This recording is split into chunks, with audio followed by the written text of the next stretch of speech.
আজ একটু অন্য ধরনের গল্প হয়ে যাক। খুব সিরিয়াস গল্প আমরা এতদিন শুনেছি, আমি শুনিয়েছি আপনাদের। আজকের একটু ভূতের গল্প, একটি ভয়ঙ্কর রাতের গল্প আমি শোনাতে চাই। কারণ এমন কোনো মানুষ নেই যারা ভূতের গল্প শুনতে পছন্দ করেন না বা কখনো শোনেননি, বা এমন লোক রয়েছেন যারা মুখে বলবেন ভূত বলতে কিছু নেই, অথচ একা কোথাও রাতে বা দিনে যেতে হলে হয়তো কোনো শ্মশানে বা কবরস্থানে ভূতের ভয় পা যেন চলতেই চায় না। তার মানে আমরা অবচেতন মনে ভূত আছে সেটা ধরেই ভয়টা পাই। এটাকেও অস্বীকার করতে পারবে না যে সে ভূতের ভয় পায় না, এমন মানুষ আমি দেখিনি। ভূতের গল্প আমার পছন্দ হয়, খুবই পছন্দ। ভূতের বই, আমার নিজের লেখা একটা গল্পের বই আছে। বইটির নাম কালো বিড়াল লাল চোখ। বইটি বইমেলায় জলছবি প্রকাশনের স্টলে পাওয়া যাবে। রকমারিতেও আছে। বইমেলায় যদি কেউ আসেন জলছবি প্রকাশনে, আপনাদের সাথে আমার দেখাও হতে পারে। যাই হোক, আপাতত আমি ষষ্ঠীপদ চট্টোপাধ্যায়ের কি ভয়ঙ্কর রাত গল্পটি আপনাদের পড়ে শোনাব। বরাবরের মতো আমি নাসির আহমেদ কাবুল আপনাদের সঙ্গে আছি। গল্প শুরু করছি।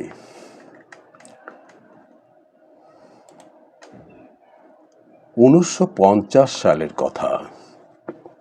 আমরা 3 বন্ধুতে জুনপুট বেড়াতে গেছি। তখন এখনকার মতো এমন যাতায়াতের সুবিধা ছিল না। কাঁথি থেকে গরুর গাড়িতে অথবা পায়ে হেঁটে জুনপুট যেতে হতো। আমরা 3 জনেই খুব ভোর রওনা হলাম কাঁথি থেকে। ইচ্ছেটা জুনপুটের নির্জন সমুদ্র তীরে ঝাউবনের শোভা দেখব, জেলেদের মাছ ধরা দেখব, আর 2 দিনের ছুটি উপভোগ করে ফিরে আসব কলকাতায়। জুনপুট এখনো ভালো করে গড়ে ওঠেনি। তখনকার অবস্থা তাহলে বোঝো। না ছিল হোটেল, না ছিল থাকার ব্যবস্থা, না কোনো কিছু। জঙ্গলময় একটি গ্রাম ছিল জুনপুট। গ্রাম থেকে সমুদ্র তীরের দূরত্ব ছিল প্রায় 1 মাইল। আমরা কাঁথি থেকে মাইল 5 পায়ে হেঁটে যাওয়ার পর জুনপুটের সমুদ্র তীরে পৌঁছলাম। আমাদের 3 জনেরই ছিল সেই প্রথম সমুদ্র দর্শন। সমুদ্রের বিশাল আকার দেখে আমাদের সে কি আনন্দ! তখন গ্রীষ্মকাল। এলোমেলো বাতাসের সঙ্গে পাল্লা দিয়ে ঢেউয়ের সে কি নাচুনি, তাই দেখে আমরা অভিভূত হয়ে গেলাম। সমুদ্র তীরের চঞ্চনে রোদের উত্তাপ এড়াতে আমরা তট সংলগ্ন ঝাউবনে বসে নানা রকম আলোচনা করতে লাগলাম। আমাদের সমস্যা হলো থাকার ব্যাপার নিয়ে। একটা রাত্রি অন্তত এখানে না থাকলে ঠিক মন ভরবে না। কিন্তু থাকবোটা কোথায়?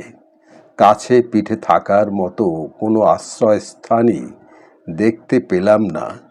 কয়েকজন মাঝি মাল্লা সেখানে ঘোরাফেরা করছিল। তাদের জিজ্ঞেস করতে কেউ কথার উত্তরই দিল না আমাদের। একজন শুধু বলল, এখানে কেউ থাকে না বাবু, এখানে থাকার সেরকম ব্যবস্থা নেই। আমরা কাঁথিতেই ফিরে যান, আপনারা কাঁথিতেই ফিরে যান। আমাদের সঙ্গে যে 2 জন বন্ধু ছিল তাদের একজনের নাম বিমান, অপরজনের নাম প্রশান্ত। বিমান বলল, দেখুন, আমরা অনেক দূর থেকে এসেছি সমুদ্র দেখব বলে। তা আপনাদের নৌকোতেই আমাদের একটা রাত থাকার ব্যবস্থা করে দিন না। মাঝি বলল, আমরা সন্ধ্যের আগেই এখান থেকে চলে যাব। তাছাড়া বিশ্বাস করুন, এই জায়গা ভালো নয়। কেন, চুরি ডাকাতি হয়? না, কার কি আছে যে চুরি ডাকাতি হবে? অন্য উপদ্রব হয় এখানে। আপনারা থাকতে পারবেন না, কেউ থাকে না এখানে। বিমান বলল, অন্য উপদ্রব মানে ভূতের উপদ্রব তো? তাহলে শুনুন, ভূতে আমরা বিশ্বাস করি না। আর ভূত বলে যদি কিছু থাকেও, তাহলে আমাদের উপদ্রবে তারাই পালাবে এখান থেকে। মাঝিটা এবার গম্ভীর মুখে তাকালো আমাদের দিকে, তারপর খুব রাগত স্বরে বলল, বাবু, আমার মাথার চুল পেকে গেছে। আপনারা এখনো ছেলে মানুষ। অনেক আচ্ছা আচ্ছা লোককে দেখলুম আমি। ওনাদের সম্বন্ধে একটু ভেবে চিন্তে মন্তব্য করবেন। বুঝতে পারছি আপনাদের নিয়তি আপনাদের মুখ দিয়ে এই সব বলাচ্ছে। তবু বলছি, শহর বাজারে যা করেন, এখানে কোনো রকম গোয়ার্তুমি করবার চেষ্টা করবেন না। এ বড় খারাপ জায়গা। বিমান বলল, বেশ তো, পরীক্ষা হোক।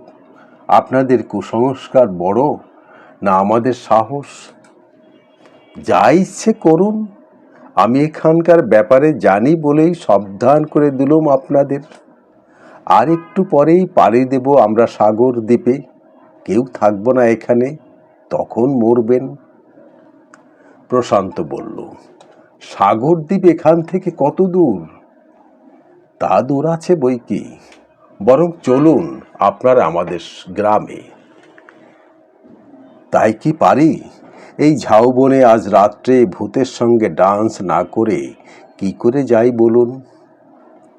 মাঝি আর আমাদের সঙ্গে কোনো কথা না বলে পাশের একটি নৌকার পাটাতনে উঠে ভাত খেতে বসে গেল। আমরা তখন নিজেদের মনের সমুদ্র সৈকতে ঝিনুক কুড়োতে কুড়োতে দীঘামুখী হয়ে এগিয়ে চললাম। বেশ খানিকটা যাওয়ার পর ঘন ঝাউবনের ভেতরে হঠাৎ একটা দোতলা বাড়ি চোখে পড়ল। বাড়িটা হাল আমলের নয়, বহু পুরনো, দেখে কোনো রাজবাড়ি বলে মনে হলো। আমি বিমানকে বললাম, ওই দেখ বিমান। বিমান বলল, তাই তো রে, বাড়ি এখানে কোত্থেকে এলো? প্রশান্ত বলল, এগিয়ে চল তো দেখি, যদি এখানে কোথাও একটু থাকবার ব্যবস্থা ম্যানেজ করতে পারি। এমন সময় আমাদের পেছন থেকে কে যেন বলে উঠল, ওটা ভূতের বাড়ি। আমরা পিছু ফিরে দেখলাম 12-13 বছরের একটি ছেলে সেখানে দাঁড়িয়ে আছে। কুচকুচে কালো গায়ের রং, পরনে হাফ প্যান্ট, সাদা সাদা দাঁত বের করে হাঁটছে। বিমান বলল, তুমি কে বাবা? ঝাউবনের কেলো মানিক? তুমি নিজেই একটা ভূত নও তো? ছেলেটি বলল, আমার নাম কেলে মানিক নাকি? আমার নাম তো বিশু। তা বিশুই হও আর শিশুই হও, ওই বাড়িটা কাদের? রাজাদের। ও বাড়িতে এখন কেউ থাকে না। ওটাকে সবাই ভূতের বাড়ি বলে। রাত্রে ওখানে কুকুর ডাকে, বন্দুকের শব্দে শুনতে পাওয়া যায়, নাচ গান হয়। বলিস কি রে, এত কিছু হয় এখানে? হ্যাঁ গো, মিথ্যে কথা বলছি না। প্রশান্ত বলল, আমরা ওই বাড়িতে এক রাত্রি থাকতে চাই। বিশু বলল, কেউ পারে না তো, তোমরা শখ মন্দ নয়। ও কি বলে, আমার বাবা ওই বাড়ির বাগানে মালিক ছিল, বাবাই থাকতে পারে না। তুই কখনো থেকেছিস ওই বাড়িতে? আগে বাবার সঙ্গে থেকেছি। আমি বললাম, আমরা যদি এক রাত ওই বাড়িতে থাকি, তোর বাবাকে বলে একটু থাকার ব্যবস্থা করে দিতে পারবি আমাদের? পারবো, তবে এখানে কেউ থাকে না। যারা থাকে, ভূতে তাদের গলা টিপে মেরে ফেলে। বিমান বলল, গোল মারবার জায়গা পাসনি বেটা। কেউ যদি থাকেই না, তো ভূতে গলাটা টিপে কার, তোর? বিশু এ কথার উত্তর দিতে পারল না। প্রশান্ত বলল, এই বাড়িতে থেকে তুই কাউকে মরতে দেখেছিস? না। তবে চল, তোর বাবার কাছে নিয়ে চল আমাদের। তোর বাবা ব্যবস্থা করে দিলে এই বাড়িতেই আমরা রাত্রি বাস করব আজ। বিশু আমাদের ওর পিছু পিছু আসতে বলে ঝাউবনের বাইরে এলো। তারপর ডান দিকের পথ ধরে কিছুটা এগোতেই দেখা গেল একজন বড় মতো লোক জঙ্গল থেকে ঘাস কেটে থলির বস্তায় পুড়ছে। বিশু বুড়োর কাছে গিয়ে কানে কানে কি যেন বলল। বুড়ো তাড়াতাড়ি বস্তা রেখে উঠে দাঁড়িয়ে আমাদের দিকে অবাক বিস্ময়ে তাকিয়ে রইল। আমি জিজ্ঞেস করলাম, আপনি কি ওই রাজবাড়ির বাগানের মালি ছিলেন? আগে হ্যাঁ, আমরা জুনপুট বেড়াতে এসেছি, কিন্তু এখানে কোথাও থাকার জায়গা পাচ্ছি না। আপনি কি পারেন ওই বাড়িটাতে আমাদের এক রাত্রি থাকার ব্যবস্থা করে দিতে? কেন পারবো না, বাড়ির চাবি তো আমার কাছে। তবে কি জানেন, ও বাড়িতে থাকা উচিত নয়, ওটা ভূতের বাড়ি। ও বাড়িতে এক রাত কেউ থাকলে সে পাগল হয়ে যায়। ওই বাড়িতে থেকে পাগল হয়ে গেছে এমন কাউকে আপনি দেখাতে পারবেন? না। তবে মিথ্যে ভয় দেখাচ্ছেন কেন? বুড়ো বলল, তা আমি বলি কি বাবু, আপনারা কাঁথিতেই ফিরে যান, এখানে রাত্রিবাস করবেন না। প্রশান্ত বলল, কেন? ওখানে কোনো দলের গোপন আড্ডা হয় বোধ হয়। না বাবু, গভীর রাতে ও বাড়িতে আলো জ্বলে, নাচ গান হয়, বন্দুকের শব্দ শোনা যায়। আমি বললাম, গোষ্ঠীর মাথা হয়। প্রশান্ত বলল, তবে হ্যাঁ, তুমি চাবি দিলে আজ রাতে ও বাড়িতে সত্যিই আলো জ্বলবে, নাচ গান হবে। বন্দুকের আওয়াজ অবশ্য শোনাতে পারবো না। আর এও দেখে রেখো, এই শেষ রাত আমরা তিনজনেই আজ সারা রাত ধরে এমন ভূতের নাচ নাচব যে আর কখনো ওই বাড়িতে ভূতের উপদ্রবই হবে না। বুড়ো বলল, 1 মিনিট দাঁড়ান আপনারা, বলে হন হন করে গাছপালার আড়ালে অদৃশ্য হয়ে গেল। একটু পরেই ফিরে এলো একটা চাবির গোছা নিয়ে। বলল, নিন চাবি, কাল কখন ফিরবেন আপনারা? তা ধরুন ভোরবেলা। ঠিক আছে, আমি এখানেই থাকবো, না থাকি বিশু থাকবে। চাবিগুলো ফেরত দিয়ে যাবেন। আর একটা কথা, ঘরের জিনিসপত্রে দয়া করে হাত দেবেন না, বাগানের ফুল ছিঁড়বেন না। আমি বললাম, না না, ওসব কিছু করব না আমরা। তারপর বললাম, আচ্ছা, এখন তো বেলায় প্রায় 11টা বাজে, এখানে খাওয়া দাওয়ার কি ব্যবস্থা করা যায়? যান না, গ্রামে যান আপনারা, কোনো বাড়িতে টাকা পয়সা দিয়ে দেবেন, ওরাই রেঁধে দেবে। ফেরার সময় কারো কাছ থেকে একটা হারিকেন চেয়ে আনবেন, আমাদের কাছে মোমবাতি আছে। তাহলে তো খুব ভালো। আমরা চাবির গোছাটা সঙ্গে নিয়ে প্রথমেই চলে গেলাম জুনপুট গ্রামে আমাদের খাওয়া দাওয়ার ব্যবস্থা করতে এবং রাতের আহার সংগ্রহ করতে। যাওয়ার সময় দেখলাম সেই মাঝিরা তখন নোঙর খুলে সাগর দ্বীপে যাওয়ার জন্য তৈরি হচ্ছে।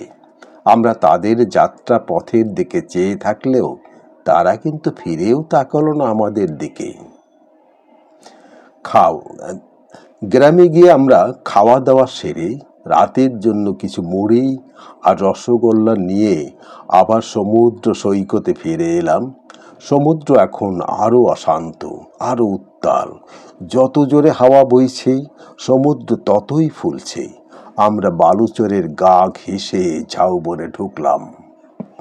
বিশু আমাদের দেখেই ছুটে এলো। তারপর আমাদের আগে আগে চলতে লাগলো সে।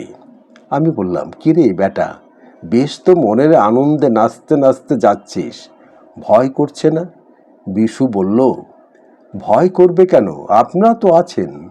তাছাড়া দিনের বেলা ওখানে কিছু হয় না, ভূত আসে রাত্রিবেলা। তোরা দিনের বেলা ঢুকিস ওখানে? আমরা কোনো সময় ঢুকি না। যাই হোক, আমরা সেই পুরনো রাজবাড়ির সামনে এসে দাঁড়ালাম। বড় পাঁচিল দিয়ে ঘেরা মস্ত দোতলা বাড়ি। গেটের তালাটার অবস্থা দেখে মনে হলো বেশ কয়েক বছর খোলা হয়নি এর দরজা। আমরা বহু কষ্টে তালা খুলে ভেতরে ঢুকলাম। ঘন ঘাস ও আগাছায় ভরে আছে চারদিক, আর চাপা, গন্ধরাজ, ম্যাগনোলিয়ার গন্ধে ম ম করছে। আমরা ভেতরে ঢুকে অবাক হয়ে গেলাম। বাড়িটা বাইরে যেমন পোড়ো বলে মনে হয়, ভেতরে কিন্তু তা নয়। বেশ পরিষ্কার পরিচ্ছন্ন। মনে হলো দিন কতক আগে বুঝি কেউ এসে এখানে থেকে গেছে। আমরা নিচের তলা থেকে সিঁড়ি দিয়ে দোতলায় উঠলাম। নিচে উপর মিলে মোট 10খানা ঘর রয়েছে বাড়িতে। বড় বড় ঘর, মাঝখানে একটি হল ঘর। বিশু বলল, এটা রাজাবাবুদের জলসা ঘর। আমি বললাম, এই ঘর থেকেই তাহলে গান বাজনার আওয়াজ শোনা যায়? হ্যাঁ, এই ঘরটি ছাড়া প্রায় সব ঘরই খাট, আলমারি এবং নানা রকমের দামি জিনিস দিয়ে সাজানো। খাটের উপর পুরো গদি, দুধ সাদা বেডশিট দিয়ে ঢাকা, যেন এইমাত্র পেতে রেখেছে কেউ। কোথাও এতটুকু ধুলোর আস্তরণ নেই। বিমান বলল, রহস্যটা বুঝতে পারছিস? আসলে ভূত টুত কিছু নয়। এ বাড়ি রীতিমতো গোপনে ব্যবহার করা হয়, আর গ্রামের লোকেরা মনে করে ভূতের উপদ্রব হচ্ছে। বিশু বলল, আপনারা বিশ্বাস করছেন না তো? থাকো না রাত্রিবেলা, তারপর বুঝবে। প্রশান্ত বলল, ভূত যদি থাকে তাহলে আমাদের সঙ্গে দেখা হবেই। আমরা আজ সারা রাত ধরে ভূতেদের সঙ্গে এই জলসা ঘরে নাচ গান করব। তারপর কাল সকাল হলেই ভূতগুলোকে ধরে নিয়ে তোমাদের গ্রামে যাব। আমি বললাম, তুই আমাদের সঙ্গে থাকবি বিশু? তাহলে দেখবি ভূতগুলোকে কী রকম জব্দ করব আমরা। বিশু বলল, না বাবা, দরকার নেই। বিমান বলল, তুই থাকলে হতো কি, তোকে দেখেই ভূত পালাতো। যা কালো তুই। ভূতেরা বোধহয় তোর চেয়ে ফর্সা। ভূত এলেই আমরা তোকে দেখিয়ে বলতাম, এই দেখ, তোদের বাচ্চাকে আমরা ধরে এনেছি। বিশু বলল, না, এ বাড়িতে কিছুতেই থাকবো না। আমরা খাবারগুলো ঘরের ভেতর রেখে ওয়াটার বটলটা দেয়ালের হুকে ঝুলিয়ে আবার চললাম সমুদ্র তীরে। কেননা সন্ধে হতে এখনো অনেক দেরি। কি করব? অতক্ষণ ওই বাড়িতে চুপচাপ বসে থেকে, বিশেষ করে সারাটা রাত যখন ওই বাড়িতে থাকতেই হবে, তার চেয়ে সি বিচে গিয়ে একটু ঘুরে বেড়ালে সমুদ্রের অনেক নতুন নতুন রূপ দেখতে পাব। ঝাউবনে ঝাউয়ের হাহাকার শুনতে পাব। আসলে সমুদ্র দর্শনের জন্যই তো আমাদের এখানে আসা। সমুদ্রে এখন ভাটার টান। জল যত সরে যাচ্ছে ততই বিভিন্ন রকমের ঝিনুকের খোলার বহর দেখা যাচ্ছে। আমরা কাড়াকাড়ি করে সেই সব ঝিনুক কুড়োতে লাগলাম। এমন সময় দেখি আমাদের অদূরে এসে নির্জন বালুচরে এক সুন্দরী মহিলা নিজের মনেই ঝিনুক কুড়িয়ে চলেছেন। দেখে বেশ বড় ঘরের বউ বলেই মনে হলো। এই মহিলা এখানে এলেন কোত্থেকে? হঠাৎ ঝাউবনের ভেতর থেকে এক স্মার্ট যুবককে বেরিয়ে আসতে দেখলাম। তিনি আমাদের দেখে দূর থেকে বললেন, এই যে ভাইয়েরা, শুনছেন? যাক, মহিলা তাহলে একা নন। আমরা তার দিকে এগিয়ে গেলাম। যুবক আমাদের দিকে তাকিয়ে সহাস্যে বললেন, আপনারা কি তারাই নাকি মশাই? কারা? মানে যারা নাকি ওই ভূতের বাড়িতে রাত কাটাতে চান? আজ্ঞে হ্যাঁ। আপনারা কি সত্যিই বাড়িতে থাকবেন? তাছাড়া উপায় কি বলুন? এখানে সমুদ্রের ধারে ওই বাড়িটা ছাড়া আর তো রাত্রিবাসের উপযোগী কিছু দেখছি না। এখন গ্রীষ্মকাল, ইচ্ছে করলে আমরা এই ঝাউবনে বা বালির চড়াতে রাত কাটাতে পারতাম। তবে ভয়টা তো ভূতের নয়।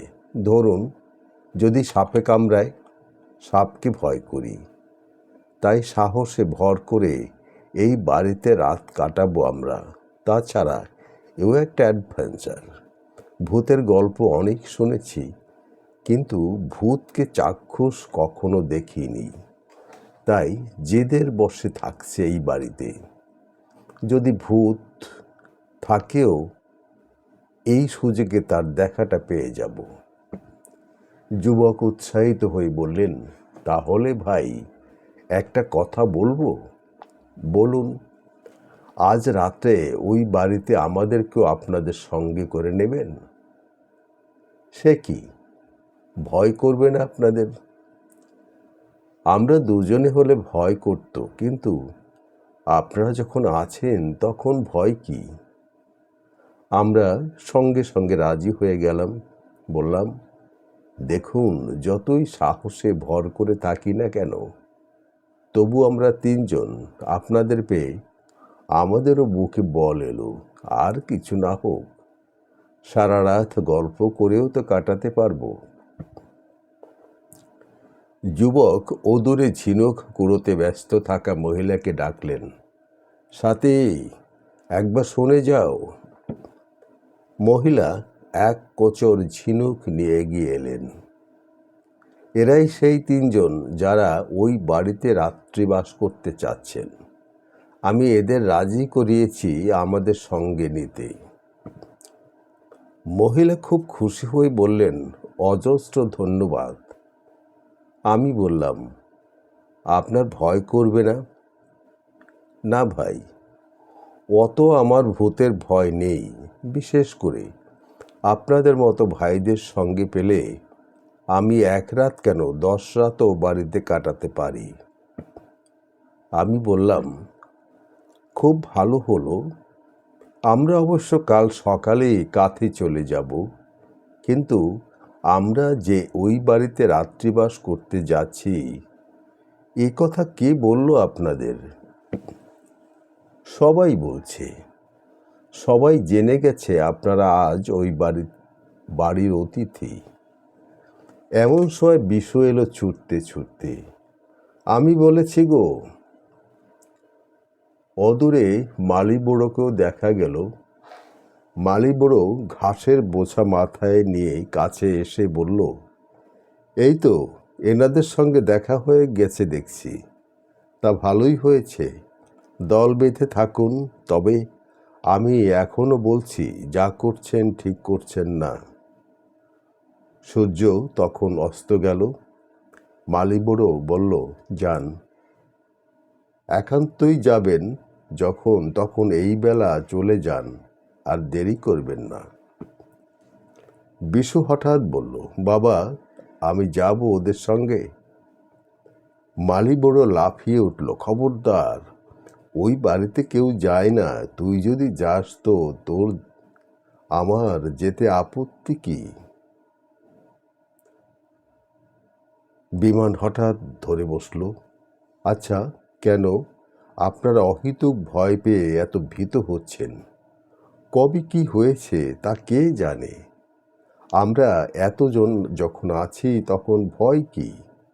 আমাদের সঙ্গে একজন মহিলা রয়েছেন, তিনি ভয় পাচ্ছেন না, আর আপনি ভয় অস্থির হয়ে থাকছেন। আপনি নিজে এক রাত থেকেই দেখুন না, তাহলেই প্রমাণ হয়ে যাবে ভূত আছে কি নেই। কিন্তু বাবু, ওই বাড়ির ভেতর থেকে গান বাজনার আওয়াজ আমি নিজের কানে শুনেছি। একটা কুকুর কি সাংঘাতিক রকমের চিৎকার করে ডেকে ওঠে। রাতের অন্ধকারে ওই বাড়ির ভেতর আলো জ্বলে। সেই জন্যই তো বলছি, আজ রাত্রিরে আমাদের সঙ্গে থেকে আপনি নিজের চোখেই দেখে আসবেন ওখানে কি হয় না হয়। মালিবড়ো একটু ভেবে বলল, আবার ওই বাড়িতে আপনারা আমাদের ঢোকাবেন? ঠিক আছে, আপনারা যান, আমরা খাওয়া দাওয়া সেরে রাত্রে শোয়ার সময় যাব।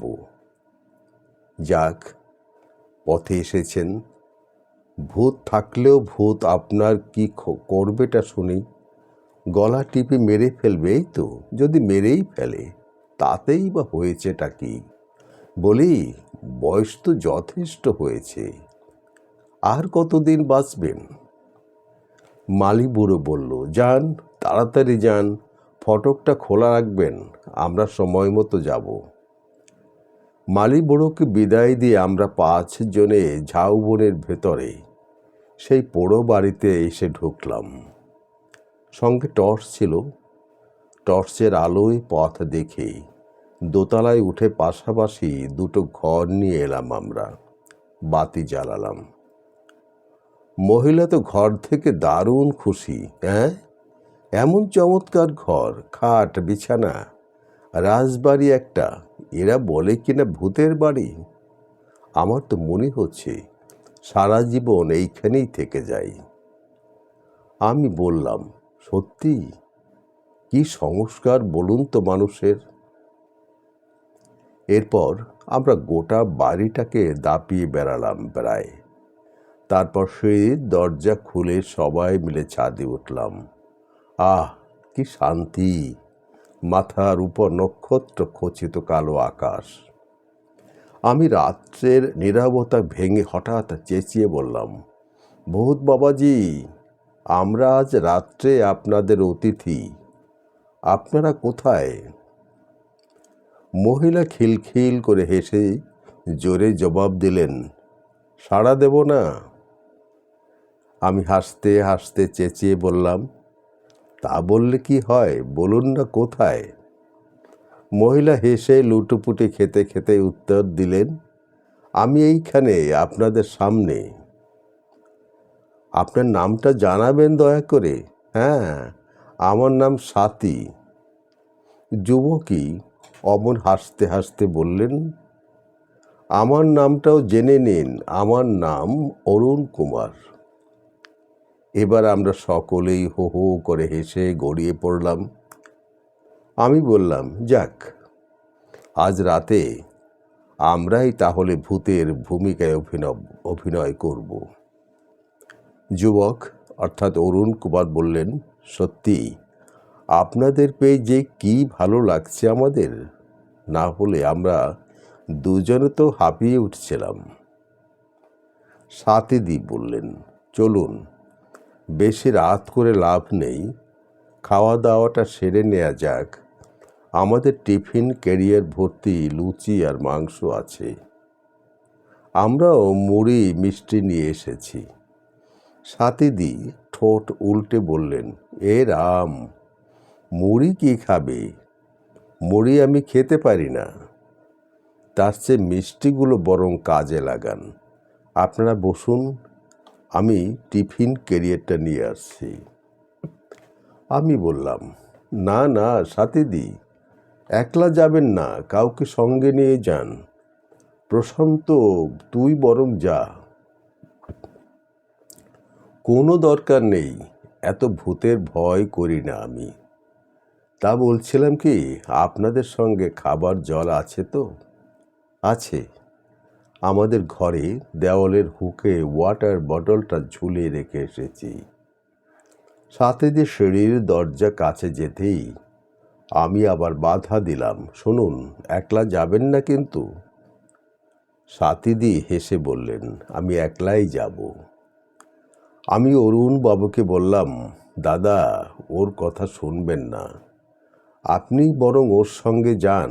বলা যায় না তো, যদি কিছু দেখে ভয় টয় পায়। অরুণবাবু বললেন, ঠিক। বলে সাথীদির সঙ্গে গেলেন। একটু পরেই সব কিছু নিয়ে উপরে উঠে এলেন ওরা। তারপর ছাদে বসে বেশ জুত করে লুচি, মাংস আর রসগোল্লা খেলাম। খেয়ে জল টল খেয়ে ঘড়ি দেখলাম রাত 12টা। সাথীদি বললেন, আর ছাদে নয়, এবার নিচে চলুন। ও কি আনন্দের দিন আজ! আমার চোখে তো একটু ঘুম আসছে না। চলুন, এবার আমরাই সারাটা রাত ধরে গান গেয়ে চেঁচিয়ে হল্লা করে ভূতের উপদ্রব করি। এমন উপদ্রব করব যে ভূত বলে যদি কিছু থাকে তারাও ভয় পালাবে। বিমান বলল, ঠিক কথা। আমরা যে উঠতে যাব অমনি কোথা থেকে একটা কেদো কুকুর এসে হাজির হলো সেখানে। সাথীদি লাফিয়ে উঠলেন, ও মা, এ কি, এখানে কুকুর এলো কোথা থেকে? কুকুরটা তখন সাথীদের পায়ের কাছে এসে লুটোপুটি খেতে লাগলো। প্রশান্ত বলল, এই হচ্ছে তাহলে পোড়ো বাড়ির ভূত। রাত্রিবেলা চেঁচাবে আর লোকে ভাববে ভূতে ডাকছে। কুকুরটা এবার সাথীদিকে ছেড়ে আমাদের এঁটো পাতাগুলোর উপর লাফিয়ে পড়ল। তারপর কড়মড় করে মাংসের হাড়গুলো খেতে লাগলো চিবিয়ে। আমরা কুকুরটাকে ছাদে রেখেই সিঁড়ির দরজা বন্ধ করে নেমে এলাম। নেমে এসেই দেখি আমাদের ঘরের পাশে মালি বুড়ো আর বিশু চুপচাপ বসে আছে। সাথীদি বললেন, এই তোমরা এখানে কেন? যাও, নিচের ঘরে যাও। এখানে আমরা শোবো, হল্লা করব, সারা রাত ঘুমোতে পারবে না তোমরা। আমি মালি বুড়োকে বললাম, হ্যাঁ, সাথীদি ঠিকই বলেছেন, তোমরা নিচের ঘরেই যাও, নইলে আমাদের দাপাদাপিতে তোমরা অস্থির হয়ে উঠবে। তারপর বিশুকে বললাম, কিরে বেটা, কেমন বুঝছিস? বিশু হেসে বলল, আপনারা শহরের লোক, সাহস আছে আপনাদের। যা, এবার নিচের ঘরে গিয়ে আরাম করে ঘুমোবে, যা, ভয় পেলে ডাকিস। মালিবুড়ো হঠাৎ বলল, জলসাঘরের দরজা খুলল কে? আমরা খুলেছি, ওটা এখনই বন্ধ করে দিন। সাথীদি বললেন, থাক না খোলা, আজ রাতে আমরাই যদি এখানে গান বাজনা করি। মালিবুড়ো সাথীদের কথার উত্তর না দিয়ে বললেন, এই ঘর অভিশপ্ত, এই ঘরের দরজা খুলবেন না, কোনো রকমে রাতটা কাটিয়ে চলে যান এখান থেকে। আমি বললাম, না, আজ আর কোনো ঘরেই বন্ধ নয়, সব ঘরেই দরজাই খুলে দেব আমরা। এই বাড়ির অভিশাপ আজ আমরা কাটাবই। আপনাদের এখানে থাকতে দেওয়াটাই আমার ভুল হয়েছে। ঠিক আছে, যা ভালো বোঝেন করুন, বলে মালি বুড়ো বিশুকে নিয়ে চলে গেল। ওরা চলে গেলে আমরা কেউ আর শোয়ার ঘরে না ঢুকে জলসা ঘরে ঢুকলাম। বিমান রসিকতা করে বলল, এই তাহলে জলসা ঘর, এই ঘরেই একসময় নাচ গানের ফোয়ারা ছুটত। তা যারা সেসব করত তারা কোথায় লোকলে বাবারা? শোনাও না একটু তোমাদের গান বাজনা। সাথীদি বললেন, হ্যাঁ, ঠিক কথা, এই পোড়ো বাড়িতে আমরা যাদের অতিথি হয়ে এসেছি তারা কেন আমাদের সঙ্গে এইরকম করছে? যা হোক, শোনানো উচিত। প্রশান্ত বলল, যদি অশরীরী কেউ থাকো এই বাড়িতে তাহলে আমি 1, 2, 3 বলছি, 3 বলার সঙ্গে সঙ্গেই সাড়া দেবে, নইলে জানবো এখানে কেউ নেই, সব ভাঁওতা। বলেই প্রশান্ত হাঁক দিল, 1, 2, 3। কিন্তু না, কোনো সারা শব্দই কোথায় থেকে এলো না। প্রশান্ত বলল, তাহলে আমরাই শুরু করি। আজ রাতে জলসা ঘর আবার ভরে উঠুক গানে গানে। একটা বাংলা সিনেমার গান দিয়ে শুরু হলো। প্রথম লাইনটা প্রশান্ত ধরেই সুরে সুর মিলিয়ে আমি কণ্ঠ দিলাম। তারপর বিমানের দেখা দেখি সাথী দিয়েও সুরেলা গলায় গান ধরল। অরুণবাবু চুপ করে রইলেন না, সব কটা কণ্ঠ একত্রিত হয়ে জলসাগর ভরিয়ে তুলল একেবারে। গান শেষ হলে আমরা হো হো করে হেসে লুটিয়ে পড়লাম। রাত তখন 1টা। প্রশান্ত বলল, আর কি, এবার শুয়ে পড়া যাক। সাথীদি অবাক হয়ে বললেন, ওমা, শোবে কি? শোয়ার পরে যদি চুপি চুপি ভূতের আসে? আজ কোনো শোয়া টোয়া নয়, আজ শুধু রাত জেগে ভূতের জন্য অপেক্ষা করা।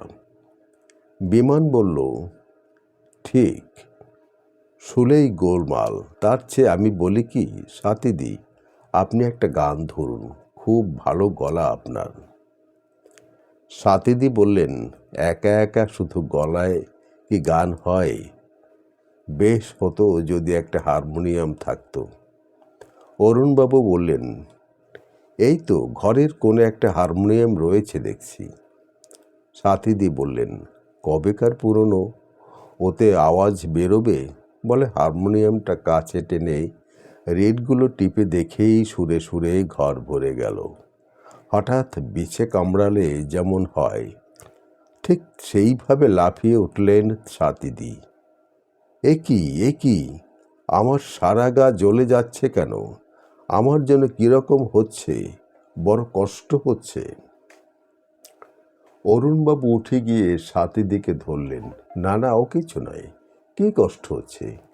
আসলে সারাদিন ঘোরাঘুরি করেছ, রাত জেগে হই হল্লা করছো, একটু শুয়ে থাকো, সব ঠিক হয়ে যাবে। কিন্তু বললেই কি হয়, সাথীদির গলা থেকে একটা চাপা আত্মস্বর বেরিয়ে এলো, আহ আহ আহ। সঙ্গে সঙ্গে বাতি নিভে গেল, গোটা ঘর ভরে গেল অন্ধকারে। বাইরে চাপা গাছের ডালে একটা নিশাচর পাখি ডাকল। হঠাৎ ফুলের গন্ধ ভরা এক ঝলক মিষ্টি বাতাস বয়ে গেল আমাদের শরীরের উপর দিয়ে। পরক্ষণেই আলোয় ভরে উঠল গোটা ঘর। কিন্তু এ কি দেখছি আমরা? দেখলাম জলসাঘরের মাঝখানে সলমা চমকির পোশাক পরে রাজনর্তকীর সাজে সজ্জিত হয়ে দাঁড়িয়ে আছেন সাথীদি। আমাদের দিকে চেয়ে মিষ্টি হাসছেন। মাথার উপর ঝাল লণ্ঠনের আলোর বন্যা বইছে। একপাশে তাকিয়ায় ঠেস দিয়ে রাজ পোশাক পরে সুরাপাত্র হাতে অরুণ কুমার। যেন রূপলি পর্দার কোনো ছায়াছবির দৃশ্য দেখছি আমরা। সাথীদি আমাদের দিকে তীব্র দৃষ্টিতে তাকিয়ে পায়ের ঘুঙুর বাজিয়ে হাতে তাল দিলেন, তাথেই। অমনি নেপথ্যে এক সুরেলা হারমোনিয়াম দ্রুত লয় বেজে উঠল। সেই সুরে সুর মিলিয়ে ওস্তাদি গানের সঙ্গে জলদে উঠল তবলার লহরা। তারপর ত্রিতাল ঠেকায় তালে তালে শুরু হলো নাচের ঘূর্ণি। আমরা বিস্মিত, বিমুগ্ধ, স্তব্ধ। হঠাৎ সেই নাচ গানের মাঝখানে চেঁচিয়ে উঠলেন অরুণ কুমার, এ কি তুমি? তোমাকে কে এখানে আসতে বলেছে? বন্ধ করো এই গান, নাচ থামাও, বেরিয়ে যাও এখান থেকে, তুমি ঘরের বউ হয়ে। সাথীদি বললেন, না, শুনতেই হবে তোমাকে। আজ আমি সারা রাত ধরে নাচবো, গাইবো। আমাকে নাচতে দাও, আমাকে গাইতে দাও। খবরদার বলছি, আমার কথা অমান্য করার পরিণাম কি তা জানো? জানি, তুমি আমাকে গুলি করে মারবে। এই তো, মারো মারো আমাকে, দেখবো তোমার বন্দুকে কত গুলি আছে। এইভাবে বেঁচে থাকার চেয়ে মরে যাওয়া ঢের ভালো। বলার সঙ্গে সঙ্গেই অরুণ কুমার উঠে দাঁড়ালেন। তারপর দেয়ালে আটকানো বন্দুকটা নিয়ে এসেই উঁচিয়ে ধরলেন সাথীদির দিকে। আমরা চিৎকার করে উঠলাম, আরে আরে, এ কি করছেন? আপনি কি সত্যি সত্যি গুলি করে মারবেন নাকি অরুণবাবু? সরে যাও তোমরা, ওকে আমি শেষ করে দেব। ততক্ষণে বন্দুকের গুলি ছুটে গেছে। সাথীদির বুক রক্তে ভেসে গেল। সাথীদি আ আ আ করে ঘরের মেঝে লুটিয়ে পড়লেন। বন্দুকের শব্দ শোনামাত্র ছাদের উপর একটা কুকুর ঘেউ ঘেউ করে ডেকে উঠল।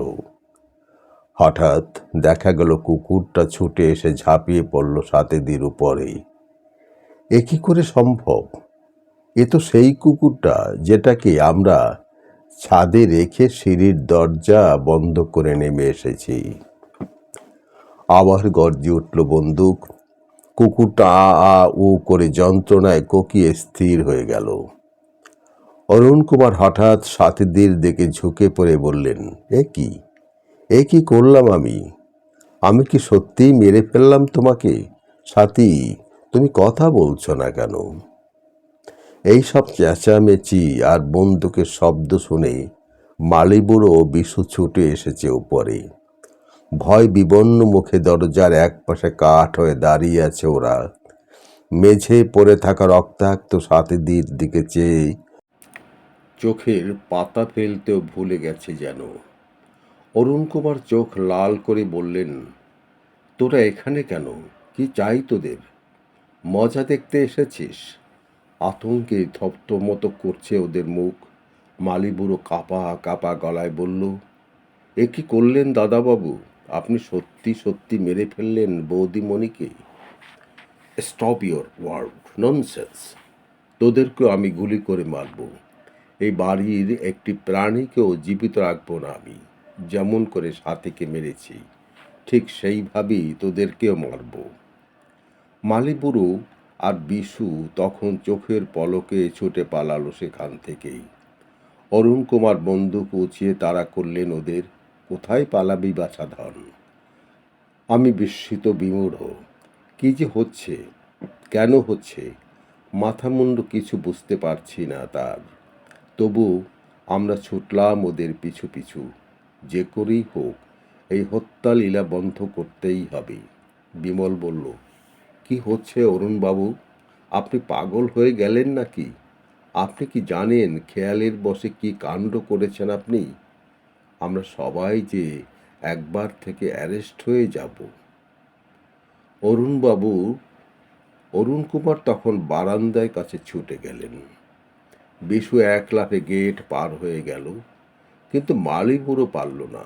যেই না গেটের কাছে আসা, অমনি উপর থেকে শব্দ হলো গরুম। মালিবুড়োর দেহটা ছিটকে পড়ল একটা ম্যাগনোলিয়া গাছের কাছে। কে জানে, হয়তো এই গাছটা মালিবুড়োই একদিন যত্ন করে বসিয়েছিল নিজের হাতে। অরুণ কুমার এবার তরতরিয়ে সিঁড়ি বেয়ে নিচে নামল। আমরাও নামলাম ওর পিছু পিছু।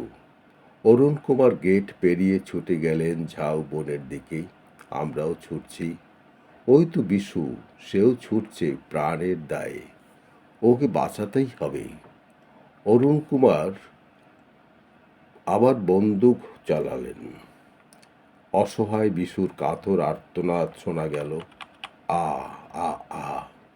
অরুণবাবু ছুটে বিশুর কাছে গিয়েই ঝুঁকে পড়ে একবার দেখলেন ওকে। তারপর ওর বুকে একটা পা রেখে অল্প একটু চাপ দিয়ে আমাদের দিকে তাকিয়ে মৃদু হেসে বললেন, শেষ হয়ে গেছে। আর একটি মাত্র গুলি অবশিষ্ট আছে, সেটা আমি নিজের জন্য রাখলাম। আপনারা ছেলে মানুষ, তার উপর আমাদের অতিথি, সেজন্যই কিছু বললাম না। তবে ভবিষ্যতে এই বাড়িতে আর কখনো রাত্রিবাস করবার চেষ্টা করবেন না। চলে যান। আমরা অতি কষ্টেই সেখান থেকে পালিয়ে বাঁচলাম। ভোরবেলা গ্রামে পৌঁছে শুনলাম গতকাল আমরা বিশু, মালি বারু বুড়ো ও সাথী লেখা ও অরুণ কুমার নামে যাদের দেখেছি তারা কেউ জীবিত নয়। 1930 সালের এক ভয়ঙ্কর রাতে কি এক অজ্ঞাত কারণে ওরা নাকি ওভাবেই মারা গিয়েছিল।